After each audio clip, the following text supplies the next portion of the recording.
축복합니다. 우리 지난 찬양을 통해 하나님께 나아가는 영적 성원끼리 찬양하겠습니다.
예수 십자가의 길로서 함께 찬양하겠습니다. 예수 십자가의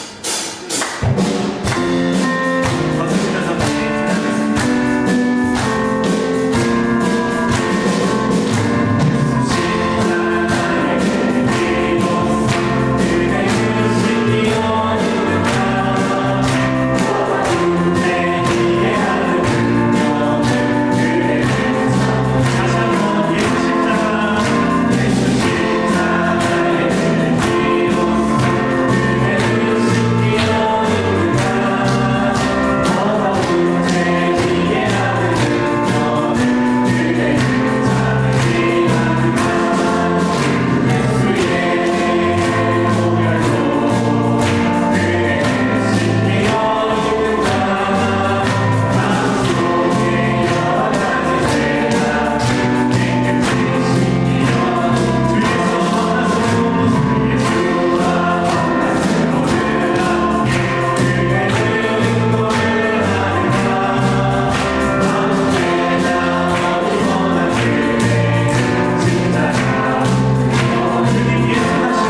사도신경을 통해 신앙을 고백드리겠습니다. 나는 전능하신 아버지 하나님 천지의 창조주를 믿습니다. 나는 그의 유일하신 아들 우리 주 예수 그리스도를 믿습니다.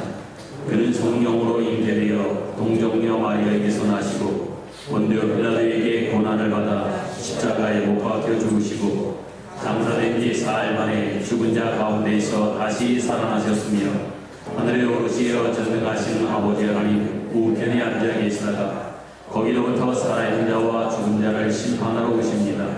나는 성령을 믿으며 거룩한 공교회와 성도의 교제와 죄를 용서받는 것과 몸의 부활과 영생을 믿습니다. 아멘.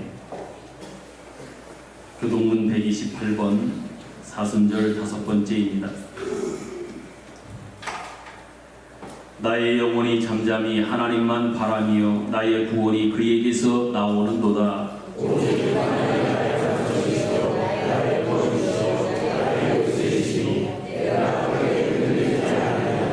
넘어지는 담과 흔들리는 울타리같이 사람을 죽이려고 너희가 일찍 공격하기를 언제까지 하려느냐.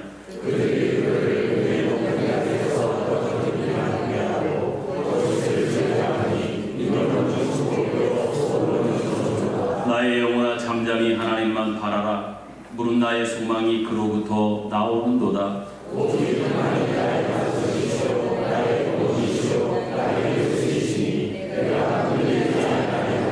나의 구원과 영광이 하나님께 있으며 내 힘의 반석과 피난처도 하나님께 있도다.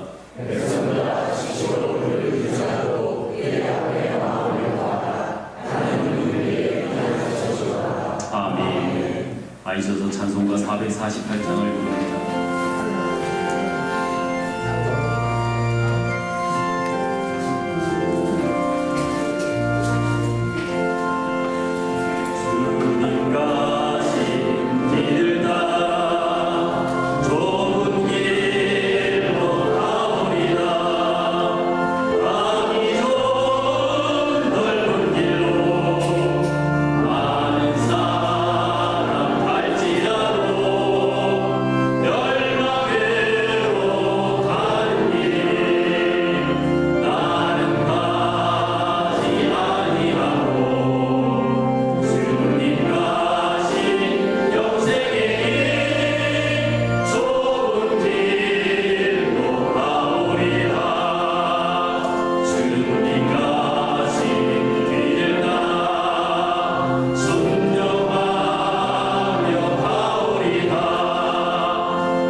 김수모 장로님께서 기도 인도하시겠습니다.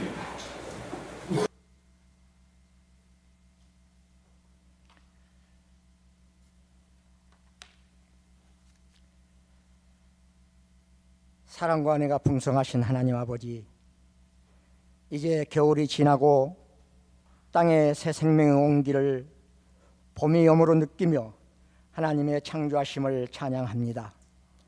하나님 앞에 나오는 것이 우리의 삶의 그 어떤 것보다 귀한 은혜이며 축복임을 알게 하시고 하나님 앞에 나옴으로 기쁨을 얻고 평안을 누리게 하시니 감사합니다. 언제나 우리의 영원한 소망과 생명 되시는 주님께 존귀와 찬송과 영광을 올려드립니다. 오직 주님만을 찬양하며 주님만을 사랑한다는 고백의 시간이 되게 하시고 우리를 온전히 드리는 예배가 되게 하여 주옵소서. 참 소망이신 하나님 아버지, 사순절을 기간을 보내며 신실하지 못한 저희들의 삶을 주님께 회개합니다. 저희를 구원하여 주시고 생명의 능력을 주셨지만 온전히 주님의 뜻대로 살지 못하고 세상을 사랑했던 저희의 모든 죄악을 용서하여 주옵소서. 하나님의 사랑으로 저희의 죄악을 덮어주시고 십자가의 보혈로 깨끗이 씻겨주셔서 우리의 영이 더욱 새롭게 되어 주님의 자녀로 구별된 삶을 살아가도록 도와주옵소서. 교회의 주인 되시는 하나님 아버지, 지금까지 우리 교회를 사랑하시고 인도하신 하나님 은혜에 감사합니다. 그리스도 안에서 새롭게 지음받은 하나님의 집에 속한 공동체들의 지체들이 그리스도 예수 안에서 하나 되어 함께 지어가는 교회가 되어 내가 주인이 아니며 누구도 주인이 아닌 오직 하나님이 주인이신 교회로 세워져 가게 하여 주옵소서. 이 일을 위하여 우리가 누리고 있는 일상을 소홀히 여기지 않게 하시고 최선을 다해 하루하루를 소중하게 살아가게 하시고 이 복음을 위하여 그의 능력이 역사하시는 대로 내게 주신 하나님의 선물에 따라 내가 일꾼이 되었노라 바울의 고백처럼 우리 교회 공동체 모두가 주님께서 주신 시간과 은사와 달란트를 주님을 위해 사용하는 참된 성도의 길을 가게 하시고 우리의 정체성을 정확히 알아 하나님 중심의 삶을 살아내어 하나님의 뜻을 분별하고 그 뜻을 이루어가며 우리가 몸담아 섬겨가는 교회를 하나님이 주인 되는 교회 되게 하는 일에 최선을 다하는 공동체의 지체들에게 하여 주시기를 간절히 기도합니다. 하나님 아버지, 병중에 있는 사랑하는 한우들을 보살펴 주셔서 회복시켜 주시기를 원합니다. 또한 어렵고 힘든 중에 있는 성도들에게 이겨내며 승리할 수 있도록 주님의 능력으로 붙들어 주시기를 간절히 소망합니다. 거룩하시고 자비로우신 하나님 아버지, 이 나라 이 민족을 위해 기도합니다. 하나님이 창조하신 질서대로 순종하는 민족으로 하나님 나라가 이 땅에 임하게 하여 주옵소서. 대통령을 비롯한 이정자들이 세상과 모든 삶이 하나님께 속한 것을 알게 하시고 하나님을 경외하게 하옵소서. 4월에 실시되는 총선에 하나님의 뜻이 이 나라에 이루어질 수 있도록 정의와 공정과 진리의 사랑으로 헌신하는 일꾼들로 선발하여 세워주시옵소서. 하나님 아버지, 이 시간 성령으로 뜨거운 복된 시간 되기를 소망합니다. 예수님 가신 길에 말씀을 전하시는 목사님에게 말씀의 능력과 영역을 더하여 주셔서 은혜의 충만한 예배가 되게 하여 주시고 전하시는 말씀으로 우리의 심령이 열리며 확신하게 하시어 하늘의 소망을 둔 성도답게 하늘의 기쁨을 누리며 예수님 가셨던 길을 한 걸음 한 걸음씩 따라가게 하여 주옵소서. 마음과 정성을 다하여 준비한 찬양으로 하나님께 영광을 돌리는 기도하는 찬양대 찬양을 기뻐 받아 주시옵소서. 묵묵히 기쁨으로 감사함으로 교회를 위해 예배를 위해 헌신하고 섬기는 성도들에게 함께 하시고 그들의 수고에 복을 더하심으로 하나님의 능력과 은혜가 충만하게 하여 주시기를 원하오며 우리를 구원하신 예수님의 이름으로 기도합니다. 아멘.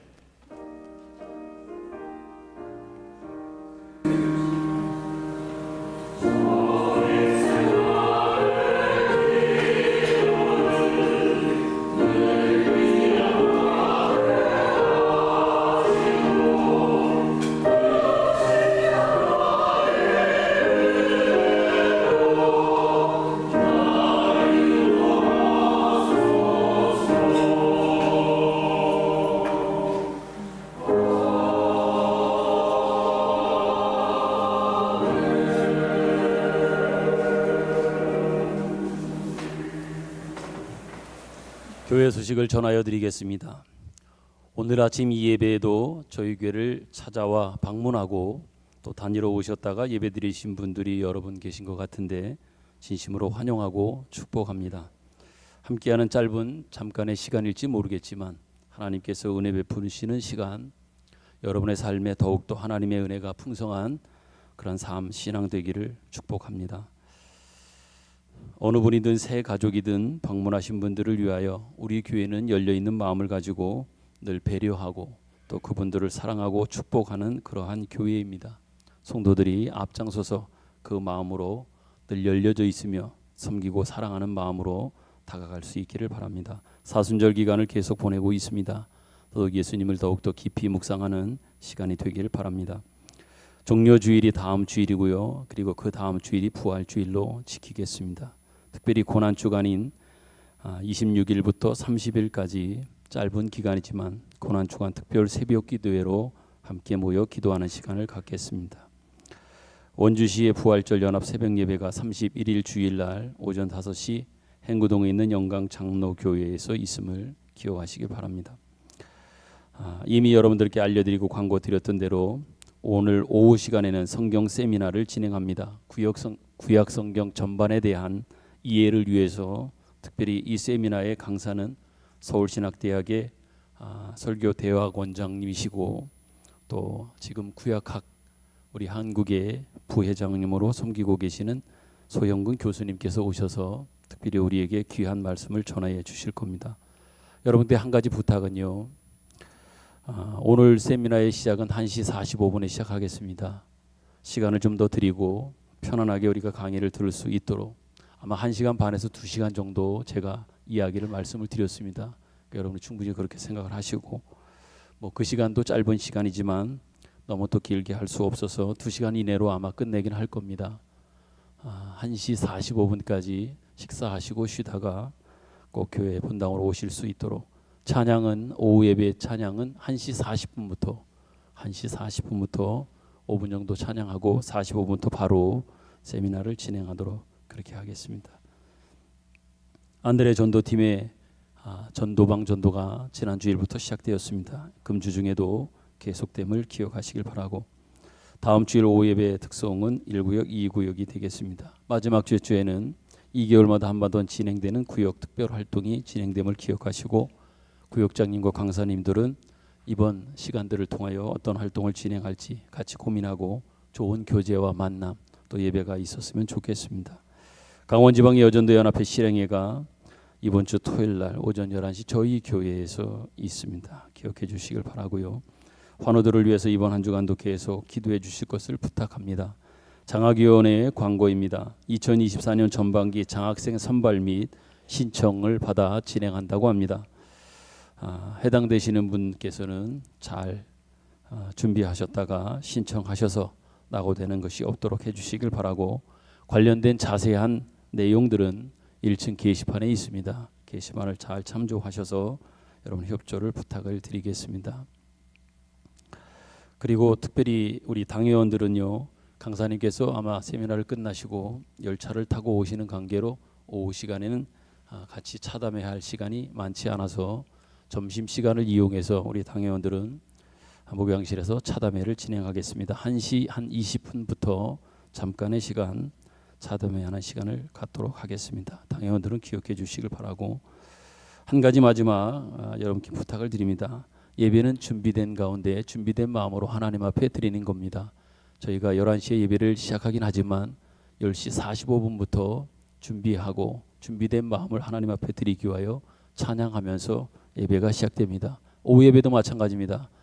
2시에 시작하지만 1시 45분부터입니다. 준비되는 마음으로 여러분들이 함께 동참한다고 하는 예배 시간에 대한 가장 작은 것 같지만 그것이 얼마나 소중한지를 우리는 알아야 됩니다. 일반적으로 사회에서도 그 약속을 얼마나 잘 지키는지를 보면 그 사람의 어떤 됨됨이나 그 사람의 품성, 인격도 알아볼 수 있는 것이지요. 더더욱 하나님 만나는 시간이라고 하면 준비된 마음을 가지고 주일 낮 예배는 10시 45분까지 오후 예배는 1시 45분까지 오셔서 같이 준비하면서 예배를 하나님 앞에 드렸으면 좋겠고 한 가지 더 여러분 예배 시간에 간혹 우리 어르신들이 계셔서 휴대폰이 울리는 경우가 있는데 미리 예배에 오실 때에는 매너 모드나 아니면 진동 모드로 바꿔놓으셔서 예배에 본인뿐만 아니라 다른 사람들에게 방해가 되지 않도록 여러분의 협조를 부탁을 드리겠습니다. 그 외의 것들은 여러분 주보를 잘 참조하시고요. 앞에 뒤에 있는 우리 성도들 우리 서로 바라보고 하면서 이 찬양을 통해 서로 축복하고 우리의 마음들을 서로 나누도록 하겠습니다. 평화 하나님의 평강이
다니러 오셨으면 오신 모든 일 잘 마치고 가셨으면 좋겠고, 여러분이 가서 섬기는 교회가 있다고 하면 여러분으로 인해서 교회가 더 든든하고 견고히 서가며 여러분의 기도로 여러분이 섬기는 교회나 담임 목사님이 힘을 얻을 수 있는 그런 성도 되셨으면 좋겠습니다. 잠깐 기도합니다. 하나님, 지난 한 주간도 주의 은혜 가운데 저희들을 품어주시고 보호하시고 인도하시며 우리보다 더한 열심을 가지고 우리를 사랑하시고 지켜주시니 참으로 감사를 드립니다.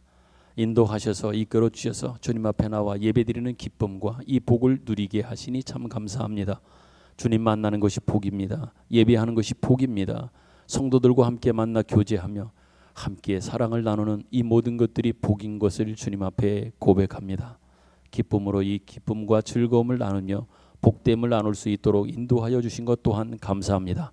이 시간 주님 예비하신 하나님의 복으로 우리 모든 성도들 가운데 충만하게 채워주셔서 하나님 주신 그 은혜를 가지고 또한 삶의 현장으로 돌아가서 충분하게 세상을 섬기며 사람들을 섬기며 세워가는 일들을 넉넉하게 감당할 수 있도록 우리 모든 성도들에게 은혜를 더하여 주옵소서. 특별히 다니러 오셨던 하나님 방문하여 예배드리시는 여러분들이 계신데 하나님 그 모든 한 분 한 분을 주님 기억하시고 하나님 사랑 가운데 늘 머물게 하시며 그 사랑을 전하고 나누는 하나님의 귀한 백성들로 굳건히 서갈 수 있도록 은혜를 베풀어 주시옵소서. 특별히 하나님 앞에 기도합니다. 원치 않는 질고 갑작스럽게 다가와 찾아온 질고 또 아버지 하나님이여 연세가 드셔서 찾아온 여러 노년에 아버지 찾아오는 여러 문제들이 있습니다. 건강의 문제가 있습니다. 하나님 질병의 문제가 있습니다. 한 분 한 분을 주님 기억하시고 주의 은혜 가운데 주의 능력 가운데 저들을 회복하시며 일으켜 주시며 온전케 하시기를 간절히 원합니다. 만병의 의사가 되시는 주님께서 저분 한 분 한 분을 붙잡아 주시고 특별히 찾아가 주셔서 은혜 베푸셔서 주님으로 인하여 힘을 얻고 또 새 힘을 얻으며 또한 다시 살아갈 수 있는 소망을 얻으며 견딜 수 있는 또한 은혜도 얻을 수 있도록 하나님 한 분 한 분을 찾아가 저들에게 위로하시고 은혜를 덧입혀 주옵소서. 이 시간도 주님께서 말씀하여 주실 텐데 주님이 말씀하옵소서. 우리가 귀를 열고 온 마음을 다하여 온 마음이 온 몸이 귀가 되어 주의 말씀을 듣겠습니다. 말씀하옵소서. 우리가 내가 듣겠습니다. 예수님 기호하신 이름으로 기도드립니다. 아멘.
성경 말씀 함께 보겠습니다. 마태복음 20장 29절부터 34절입니다.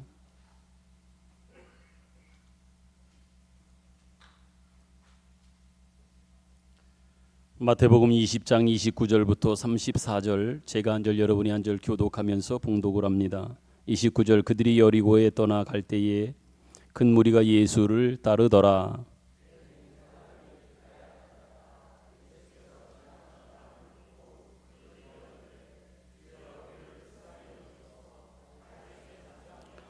무리가 꾸짖어 잠잠하라 하되 더욱 소리를 질러 이르되 주여 우리를 불쌍히 여기소서 다윗의 자손이여 하는지라.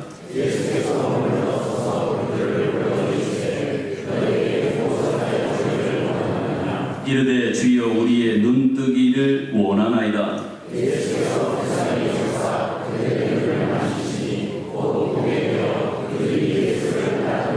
아멘. 예수님은 이 땅에 오실 때부터 세상 죄를 지고 가는 하나님의 어린 양으로 오셨습니다.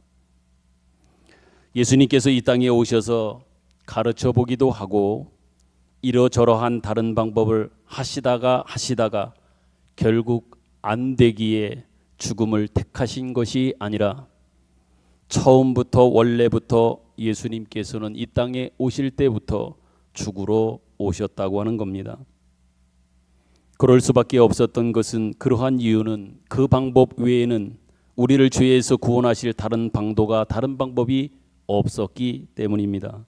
그렇기 때문에 예수님께서는 이 땅에 사시는 동안, 특히 마지막 공생애의 3년의 시간들을 사시는 동안 가르치셨던 모든 내용들이나 그분께서 행하신 모든 기적들은, 행하신 모든 일들은 모두 다 십자가로 귀결되어집니다.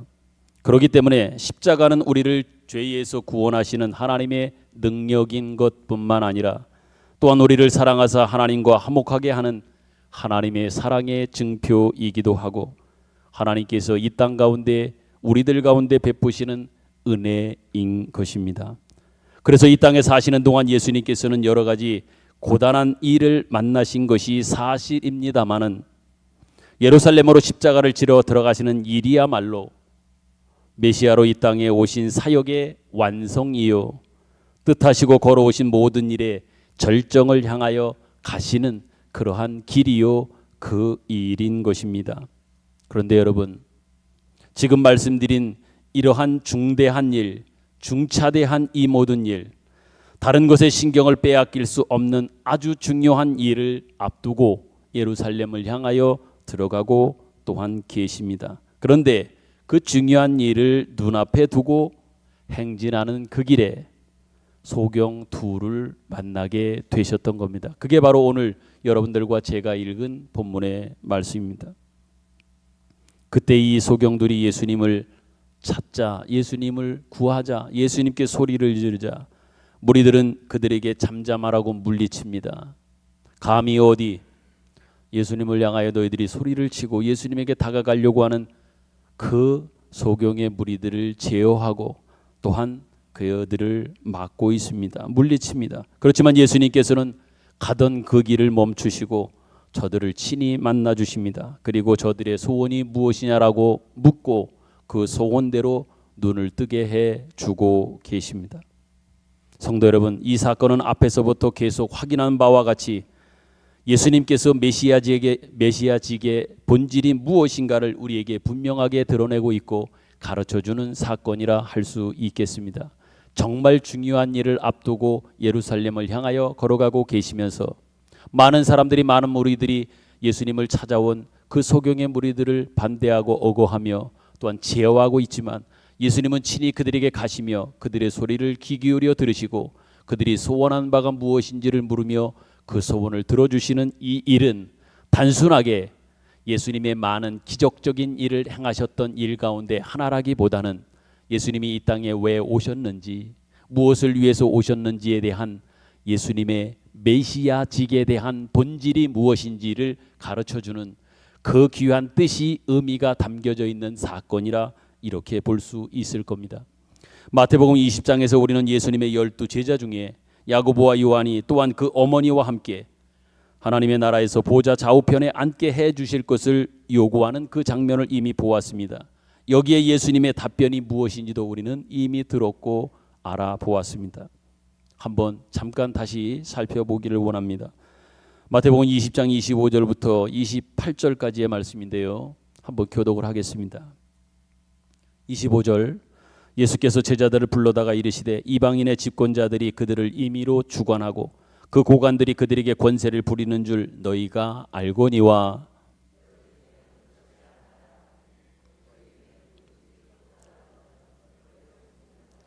너희 중에 누구든지 으뜸이 되고자 하는 자는 너희의 종이 되어야 하리라.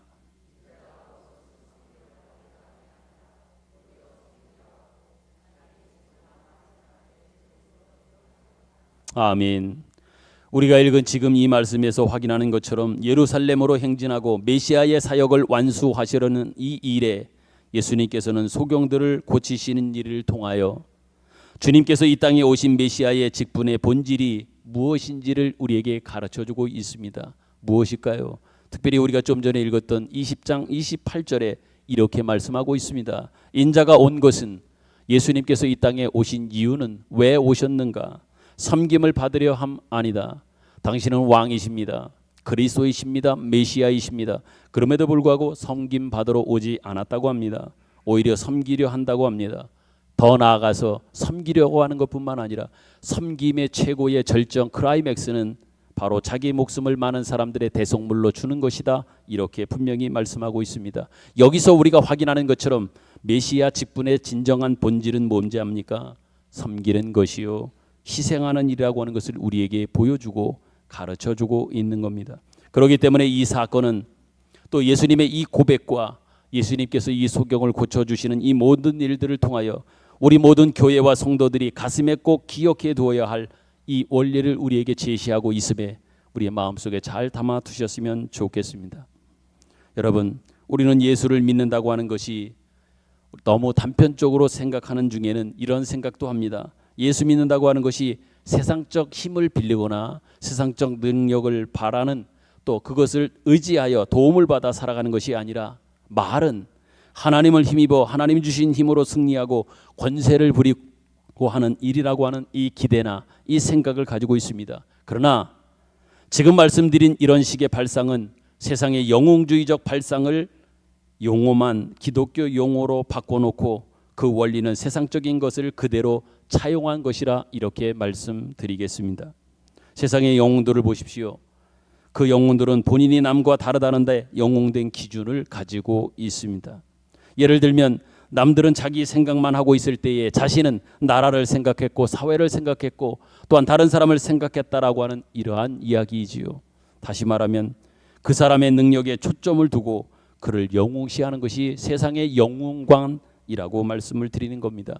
이것에 비하면 세상의 영웅관에 비하면 기독교 신앙에서의 진정한 영웅은 뭘까요? 영웅됨의 내용은 무엇이냐 말입니다. 그것은 예수님께서 우리에게 말씀하시고 가르쳐 주시고 있는 것처럼 철저히 자기를 희생하고 자기를 치장하지 않는 것으로 나타나는 겁니다. 이처럼 세상의 영웅관과 기독교의 진정한 신앙의 영웅관은 다른 겁니다. 다시 말씀드립니다. 신앙의 진정한 영웅이라고 하면 철저하게 자신을 희생하고 다른 사람을 섬기고 자기 자신을 드러내거나 자기 자신을 나타내거나 자기 자신을 치장하지 않는 바로 이것이 진정한 신앙의 영웅입니다. 영웅됨의 내용인 겁니다. 자신을 치장하거나 내세우지 않는다고 하는 것 꼭 명심하셨으면 좋겠습니다. 이런 문제를 이해하기 위하여 우리가 가장 오해가 많은 성경상의 위인이라고 하는 그러한 사람을 통해서 한번 생각해 보았으면 좋겠습니다. 구약의 최고의 위인, 구약의 최고의 신앙적인 사람, 그러면 우리가 모든 사람이 거의 이구동성으로 이야기하는 사람이 있다고 하면 아마도 모세일 겁니다. 구약 그러면 모세이기도 하지요. 우리는 모세가 이스라엘을 애굽에서 해방시킨 해방자요, 이스라엘 민족의 지도자요, 하나님의 말씀을 전하여 준 다른 누구와도 짝할 수 없는 비교할 수 없는 귀한 하나님의 종이요 지도자라고 하는 여기에 있어서 다른 말할 사람은 거의 없을 겁니다. 모두 아마 인정하는 바일 겁니다. 그러나 여러분, 성경이 묘사하고 있는 모세의 모세된 위치는 그가 어떻게 남과 다르느냐라고 하는 여기에 있지 않습니다. 모세의 모세됨은 다른 사람은 못한 것을 다른 사람과 어떻게 다르냐라고 하는 차이점에 있어서 그 차이가 모세의 위대함, 위대한 지도자 이렇게 말하고 있지 않단 말이에요. 어디서? 성경에서는 말입니다. 그러나 성경이 진정 묘사하는 모세의 위치는, 모세가 가진 모세된 위치는 뭡니까? 그가 어떻게 남다르냐라고 하는 것, 다른 사람과 남다르다고 하는 것이 아님을 우리는 분명히 알아야 합니다. 제가 무슨 설명을 하려고 하는지 아마 여러분들이 이해하셨겠으나 성령 여기 사도행전에 있는 이 말씀을 통해서 다시 한번 모세의 모세됨, 모세의 존재의 의미가 무엇인지, 어떤 의미 속에서 모세가 그렇게 귀하게 우리에게 기억되어져 있고 성경이 모세를 그렇게 위대하다라고 이야기하는지에 대한 성경적 모세에 대한 이해가 무엇인지 잠깐 한번 생각해 봤으면 좋겠습니다. 사도행전 7장입니다. 모세에 대한 이야기이지만 스데반이 마지막 이 설교를 하고 돌에 맞아 죽지요. 그때 이 모세에 대해서 이렇게 묘사하고 있는 사도행전에 신약 성경의 모세에 대한 소개가 있습니다. 같이 한번 보도록 합니다. 7장 35절부터 38절입니다. 제가 먼저 읽습니다. 그들의 말이 누가 너를 관리와 재판장으로 세웠느냐 하며 거절하던 그 모세를 하나님은 가시나무 떨기 가운데서 보이던 천사의 손으로 관리와 속량하는 자로서 보내셨으니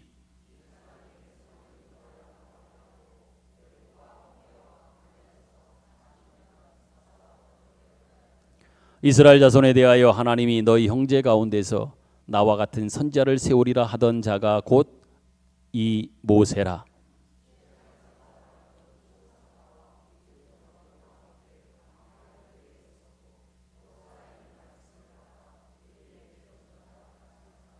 아멘. 모세에 대한 스데반이 이해한 모세의 진정한 의미가, 또한 존재의 의미가, 모세의 가치가 무엇이냐라고 하는 것을 여기에 소개해주고 있습니다. 이 말씀을 보면 물론 모세가 이러저러한 일을 했다라고 하는 것을 우선적으로 소개하고는 있습니다. 그러나 우리가 놓치지 말아야 될 것이 있습니다. 그건 뭐냐? 정말 중요한 초점은 모세가 정말 무엇을, 어떤 일을 행하였느냐, 그를 통해서 나타나고 증거된 것이 무엇이었느냐라고 하는 이 부분은 우리가 놓치지 말아야 할 정말 중요한 초점인 겁니다. 무엇을 모세가 했습니까? 이스라엘 백성을 인도해내었고 생명의 도를 하나님께로부터 받아 이스라엘 백성들에게 전해주는 일을 했습니다. 그렇다고 하면 그 일이 결국은 그 일을 통해서 무엇을 우리에게 말하고 있는가라고 하는 것을 생각해 보아야 합니다. 그건 뭐냐? 하나님께서 여기에 모세를 등장시키고 모세를 들어서 모세를 쓰시면서 결국은 하나님이 하신 일이 무엇인가, 모세를 통해서 하나님이 무엇을 드러내시고 모세를 통해서 나타난 하나님이 누구이시냐, 어떤 분이시냐라고 하는 것들에 대한 초점을 우리는 잃어버려서는 안 될 겁니다. 이 땅에 살고 있는 어느 누구도, 여러분도 저도 마찬가지입니다. 하나님이 여러분을 부르시고 저를 부르셔서, 우리 교회를 부르셔서 하나님의 일을 진행하고 계신다고 할 때에 뭘 남보다 더 했느냐, 특별한 일을 했느냐라고 하는 것보다도 여러분을 통해서, 저를 통해서 무슨 일을 하셔서 그 일을 통하여 하나님이 어떤 분이신지를 증거하고 나타내고 있느냐, 이 부분을 우리가 어느 누구든 우리는 놓치지 말아야 될 부분인 겁니다. 모세는 너희와 다르다라고 하는 것을 이것에 초점을 두고 있는 것이 아니라 모세가 있음으로써, 모세가 존재함으로써 하나님께서 이스라엘 백성들에게 무엇을 할 수 있었는가라고 하는 여기에 바로 초점이 있는 겁니다.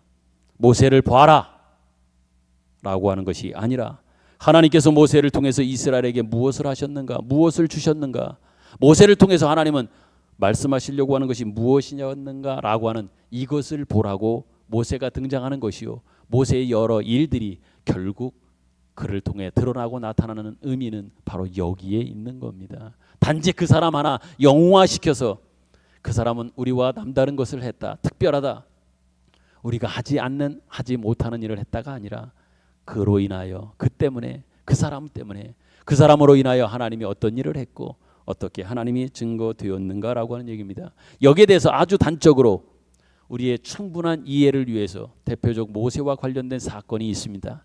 출애굽기 32장에 보면 여러분 잘 아시는 것처럼 모세가 시내산에 올라가 있습니다. 40일 동안 하나님을 만나는 시간을 가질 때에 이스라엘 백성들은 밑에서 시내산 밑에서 기다리고 있습니다. 기다리는 시간이 하루 이틀 결국은 길어짐으로 인하여 백성들은 더디 내려오는 모세 때문에 여러 가지 생각을 합니다. 불평을 합니다. 왜 내려오지 않는가라고 말하면서 빨리 자신들이 기대고 싶고 믿고 싶은 자신들의 어떤 존재의 근거를 삼고 싶은 신에 대한 갈망이 있었던 겁니다. 그래서 아론을 중심으로 해서 하나님을 대신하는 금송아지를 만드는 사건을 여러분이 잘 아실 겁니다. 출애굽기 32장은 금송아지 사건입니다. 잘 알고 있습니다. 이 사건을 통해 우리가 확인하는 것은 무엇입니까? 모세의 위치입니다. 모세의 위치예요. 금송아지 만들어 놓았어요. 하나님은 그 사실을 산 위에 모세를 만나면서도 산 아래에서 되어지는 일을 알고 계십니다. 보고 계십니다. 그러면서 모세에게 이야기하지 않습니까? 모세야, 지금 저 밑에 산 아래에서 백성들이 아론과 부도로 뭐 하고 있는지 아냐?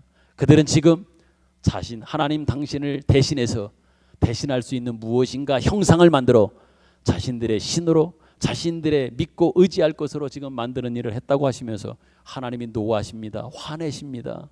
그러면서 그들을 심판하시겠다고 말씀을 하신단 말이에요. 저들을 다 진멸하고 제거하고 차라리 여기 있는 이 바위나 돌들을 가지고라도 새 백성을 만들어서 하나님의 백성 삼으시겠다고 하는 어떤 그런 마음의 표현을 모세 앞에서 하게 됩니다. 그때 모세가 뭐라고 이야기합니까? 너무도 잘 알지요. 하나님 불쌍히 여겨주십시오. 하나님이 애굽에서 이끌어 나오시지 않았습니까? 여기서 이끌어 나온 백성들이 여기서 다 진멸되어 끝난다고 하면 사람들이 볼 때도 어떻게 되겠습니까? 한 번만 긍휼을 좀 베풀어 주십시오. 한 번만 더 자비를 베풀어 주십시오. 한 번만 더 참아 주십시오 라고 하면서 모세가 하나님 앞에 기도합니다. 그 기도의 절정은 나중에 어떤 고백으로 이끌어져 갑니까? 하나님, 내 이름이 생명책에서 지워지는 한이 있더라도 생명책에서 지워져도 상관없습니다. 나는 생명책에서 없어도 좋습니다. 다만 이 백성들만큼은 좀 구원해 주십시오. 지켜 주십시오 라고 모세가 이야기하는 이 금송아지 사건입니다. 이 사건은 결국 모세의 위치가, 모세의 자리가, 모세의 의미가 무엇인지 말해줍니다. 모세로 인하여 하나님께서 이스라엘을 외면하지 않으시고 이스라엘로 하여금 하나님의 은혜에서 떨어져 나가지 못하게 하는데 모세의 가치가, 모세의 의미가 있는 겁니다. 우리는 세상적인 영혼관에 익숙해져 있어서 모세가 남달랐기 때문에 이 일을 했다, 저 일을 했다 이렇게 생각할 수 있습니다. 그러나 성경이 추적하고 성경이 말하고 성경이 우리에게 증거하고 있는 것은 그러한 내용이 아니라고 하는 것만큼은 분명히 알아야 합니다. 다시 말씀드리지만 성경이 초점하는 것은 하나님께서 모세를 세우시고 또한 구약 성경에 엘리야 선지자를 세우시고 다윗을 세우시며 한 그 이유는 그것이 다 그들을 통해서 그들과 함께 있는 또 다른 백성들, 어찌 보면 운전하고 있는 그 버스로 이야기한다면 버스 운전사인 그 한 사람의 선지자, 그 한 사람을 통해서 그 버스에 타고 있는 모든 승객들을 위해서 안전하고 보호하며 그들이 원하는 곳을 데려가 주기 위하여 세운, 어찌 보면 그러한 운전사, 그는 누구를 위해서 존재하는 겁니까? 그 버스에 타고 있는 승객들을 위해 존재하는 것과 마찬가지로 모세도 마찬가지예요. 백성들을 위해 존재하는 겁니다. 그분의 자녀들, 백성들을 위해서 말입니다. 그렇기 때문에 모세는 얼마나 훌륭했는가, 바울은 어떻게 남달랐는가, 엘리야는 어떻게 우리와 남달랐는가, 여기에 우리의 초점이 있는 것이 아니라 그러한 도구들을 하나님께서 세우셔서 하나님께서 무엇을 하려고 하셨는가라고 하는 것을 알아라. 내가 그를 통해서 그와 함께하면서 내가 누구인지, 내가 궁극적으로 그를 통해서 보여주려고 증거하려고 하는 것이 무엇인지 알았으면 좋겠다라고 하는 차원에서 하나님 모세를 부른 거예요. 열왕기상 18장 19장에 여러분이 잘 아는 것처럼 갈림의 산에서의 그 엘리야를 부른 거예요. 이스라엘 역사 가운데 가장 위대한 왕이라고 하는 성군 다윗도 하나님 그런 차원에서 다윗도 불러주셨다는 얘기입니다. 그러므로 여러분, 신앙의 영웅이라고 하는 것은 그가 있음으로 인해서, 그가 존재함으로 인해서 모두가 함께 있는 모두가 혜택을 입고 모두가 힘을 얻는 것이어야 되고, 그러는 것, 그 법이 바로 그분의 존재의 의미가 있는 겁니다. 더 나아가서 오늘 말씀으로 우리에게 적용해 본다면 그것이 바로 예수님이요, 예수님의 십자가의 의미요, 또한 십자가의 가치인 겁니다. 그럼에도 불구하고 우리는 신앙이라고 하는 이름으로 나는 다른 사람과 다르다라고 하는 것을 치장하는 데 너무 익숙해져 있습니다. 여러분들께 질문합니다. 묻습니다. 여러분이 가진 신앙의 열심이 남에게 유익한가를 한번 생각해 보셨으면 좋겠습니다. 내가 가진 신앙이 뭔가? 여러분께 묻습니다. 질문합니다. 여러분의 신앙이 다른 사람에게 얼마만큼 유익하고 얼마만큼 다른 사람에게 혜택을 주고 있는가?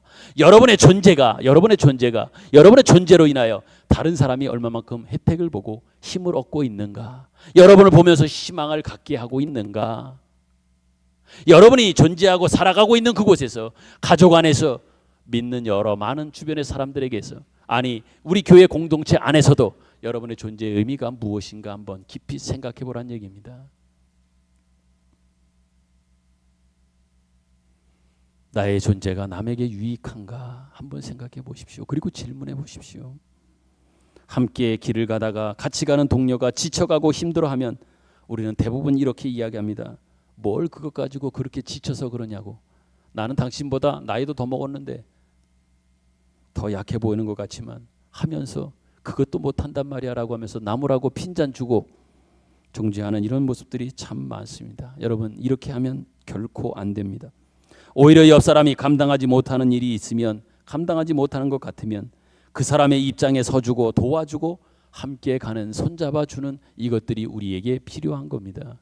이 존재가 모세인 것이고, 또한 더 나아가서 오늘 사순절 기간을 보내고 있는, 더더욱 오늘 본문 말씀이 십자가를 지기 위하여 예루살렘으로 들어가시는 엄청난 이 일을 위해서 가시면서도 중간에 지체하면서까지도 이 일을 진행하시는 소경들을 만나고 그들과 함께 마음을 나누며 그들의 고민인지 무엇인지를 들어주면서 그들의 갈급한 것이 무엇인지를 듣고 내가 너에게 무엇하여 주기를 원하느냐, 내가 너에게 무엇하여 주기를 원하느냐라고 물으며 그들이 보기를 원합니다. 눈뜨기를 원합니다라고 할 때 예수님께서는 친히 눈을 뜨게 해 주셨단 말입니다.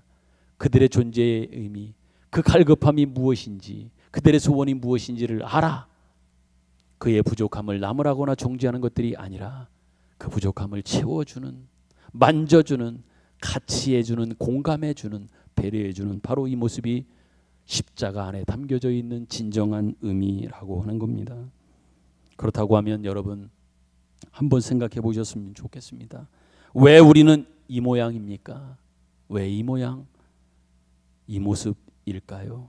그렇게 잘못하는 이유는 뭘까요? 그것은 아마도 한 영혼이 중생하여 자라는 과정에 있다라고 하는 생각을 잘 못하기 때문에 그러한 이유도 있을 겁니다. 한 영혼이 자라는 과정 속에서는요, 그냥 한 번에 뛰어 올라가 10살 있다가 30살이 되고 50살이 되어지지 않습니다. 10살 다음에는 11살입니다. 5살 다음에는 6살이에요.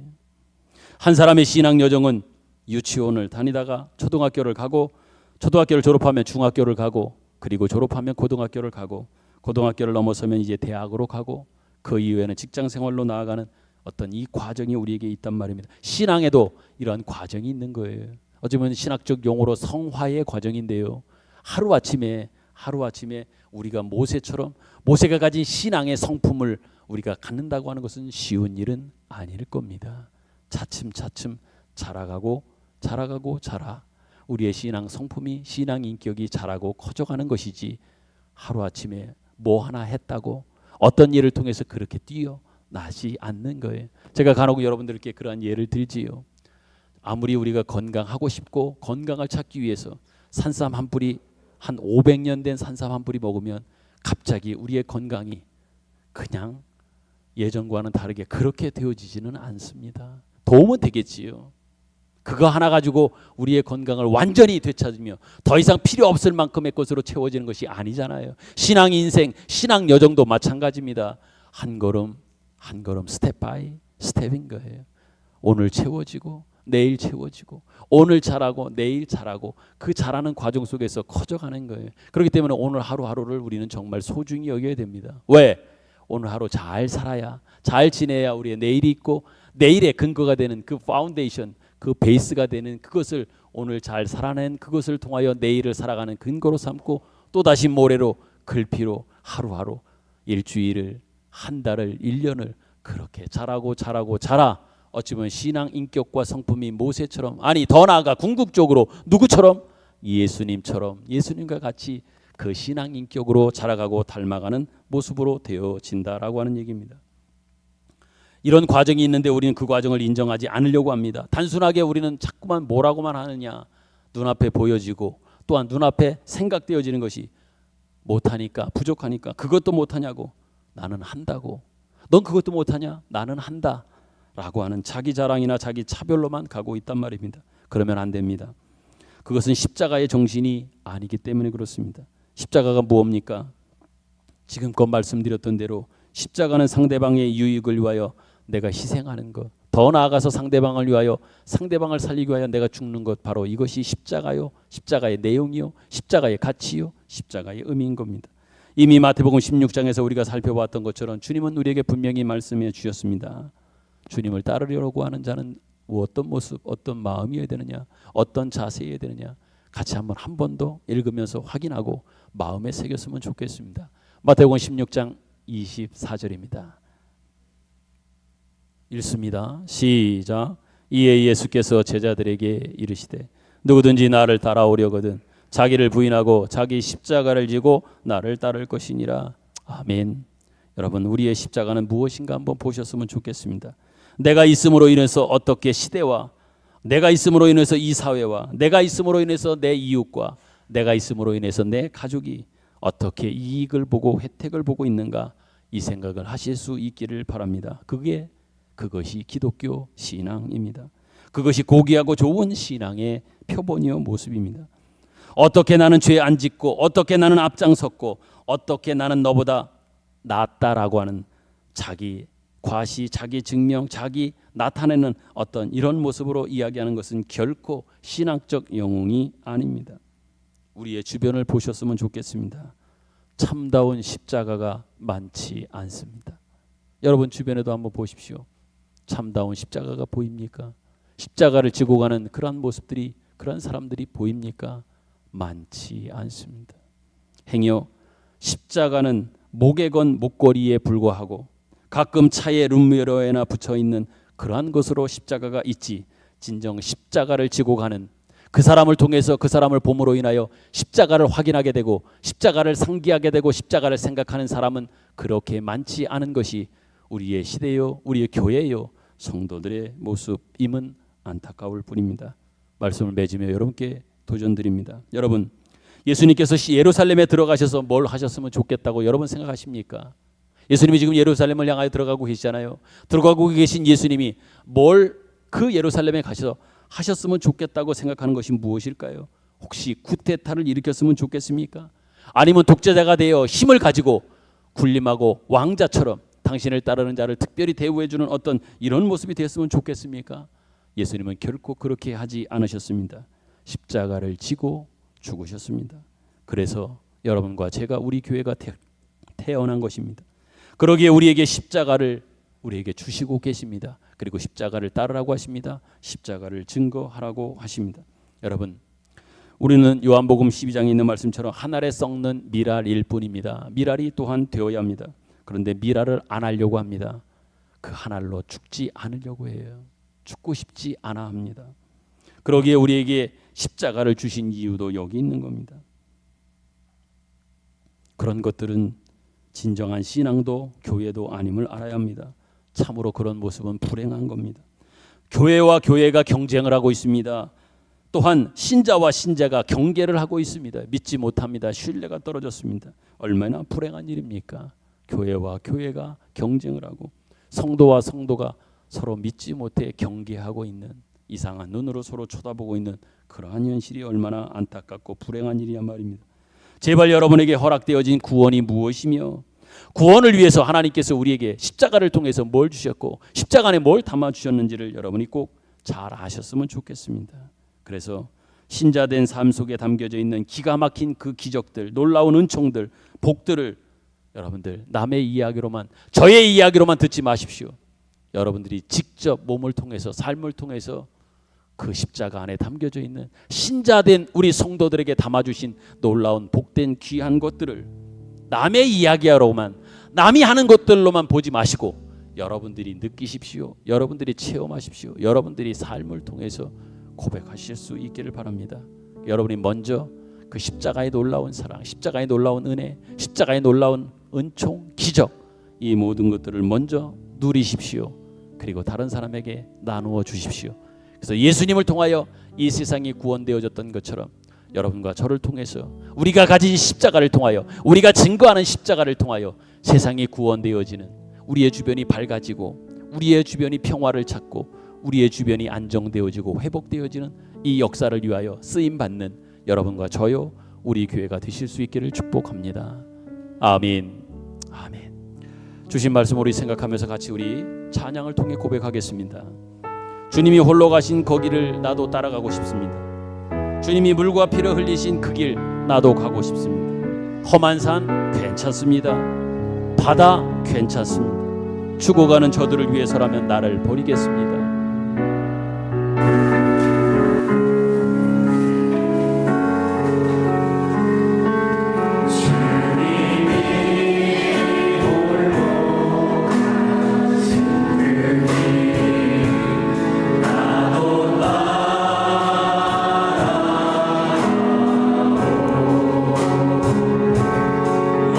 모든 을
예수 그리스도의 십자가 때문이요 십자가가 원인 줄로 믿습니다. 그 십자가 정신으로 다시 한번 확인하며 살기를 간절히 소망합니다. 십자가를 통해 허락해 주신 것이 무엇인지, 그 십자가 안에 담겨져 있는 것이 무엇인지 다시 한번 확인하여 떠올리며 증거하며 저희들로 하여금 살게 하시사 우리의 존재와 인생은 마땅히 하늘의 미랄이 되며, 그래서 결실하는 생명과 영원과 하나님을 아는 지식과 이 모든 것들을 통하여 다른 사람에게 끼치는 바 하나님의 베푸시는 은혜와 복으로 충만한 인생이 되게 하여 주옵소서. 나의 한 사람의 존재의 의미가 무엇이며 나를 통해서 하나님이 어떻게 증거되고 나타나는지를 분명히 알고 깨달아 우리가 살아가고 있는 가정, 더 나아가서 직장과 사회 속에서 우리 한 사람 한 사람의 미랄됨을 통하여 그곳에서 많은 열매들이 맺어가는 이 일을 위하여 기꺼이 살아가게 하시며 기꺼이 그 복된 길을 걸어가게 하시며 그 복을 누리고 증거하는 온 교회와 성도들이 되게 하여 주옵소서. 정성된 마음으로 이 예물을 주님 앞에 봉헌하였습니다. 하나님 받아 주옵소서. 약속하신 하늘의 신령한 복들과 이 땅의 기름짐의 복으로 하나님이 채워 주옵소서. 이제는 우리 구주 예수 그리스도의 은혜와 하나님 아버지의 사랑하심과 성령님의 감화 감동 교통하심의 은혜가 하늘에 썩어지는 미랄로 세상 속의 십자가와 십자가 정신과 십자가의 가치와 십자가의 내용을 가지고 삶의 현장으로 담대히 떠나는 우리 모두들 위해 영원토록 함께 계시기를 축원하옵나이다. 아멘.